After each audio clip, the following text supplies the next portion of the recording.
আপার প্রাইমারিতে সাবজেক্ট হবে, সাবজেক্টে এক্সাম দিতে হবে। কি আমার কথা মনে পড়লো তো?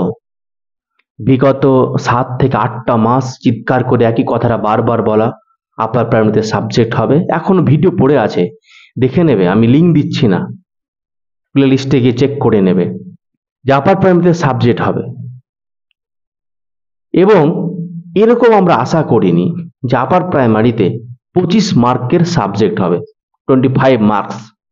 এটা আমরা কল্পনা করিনি যে এত অল্প, মানে 25 মার্কের জন্য একটা মেন এক্সাম, সাবজেক্ট এক্সাম, মানে অবাক লাগছে এটা।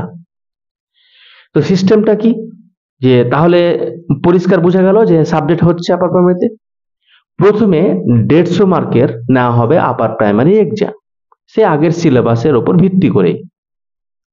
এবং সে 150 মার্কের ওপরে বলা হয়েছে 40 মার্কস। যদি কেউ 150-তে 150 পেয়ে যায় তাহলে সে 40 মার্কস সে পাবে।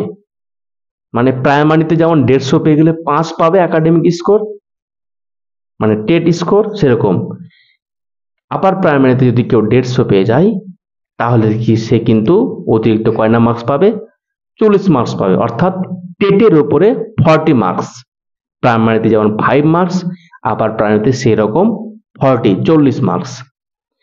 যারা কাট অফে আসবে তাদেরকে এবার মেন এক্সাম দিতে বলা হবে। মেন এক্সাম অর্থাৎ নিজের সাবজেক্ট চুজ করতে হবে। গ্রাজুয়েশনে যে পাশের সাবজেক্টগুলো ছিল, যেমন হিস্ট্রি হতে পারে, বেঙ্গলি হতে পারে, ইংলিশ হতে পারে।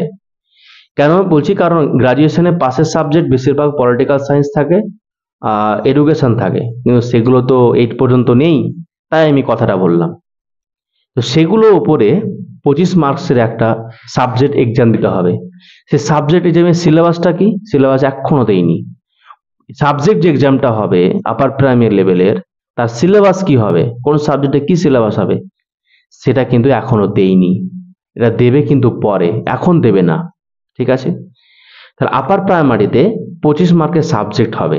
Total academic score, TET weightage, তারপরে এক্সপিরিয়েন্স, ইন্টারভিউ, ডেমো, তারপরে ওই 25 মার্কসের যে মেন এক্সাম, সমস্ত কিছু একসঙ্গে মিলিয়ে কিন্তু একটা মেরিট লিস্ট তৈরি হবে। তো আপার প্রাইমারি যাদের বিএড নেই, আপার প্রাইমারি তার জন্য খুবই ভালো খবর। আর আপার প্রাইমারির জন্য আবার প্রাইমারিতে যেভাবে পড়েছিলে বেঙ্গলি, ইংলিশ, সাইকোলজি, সেই জিনিসগুলোই রিপিট করতে হবে, রিভিশন দিতে হবে। সোশ্যাল সায়েন্সের জন্য history, geography and Indian constitution. এই ছিল সংক্ষিপ্ত ভিডিও, বেশি বড় করব না। যদি ভালো লেগে থাকে সাবস্ক্রাইব করবে, ভালো না লাগলে ডিসলাইক করে দেবে। মতামত জ্ঞাপন করা থাকলে কমেন্টে লিখে দেবে। Keep watching, keep learning, take care and bye. জয় হিন্দ।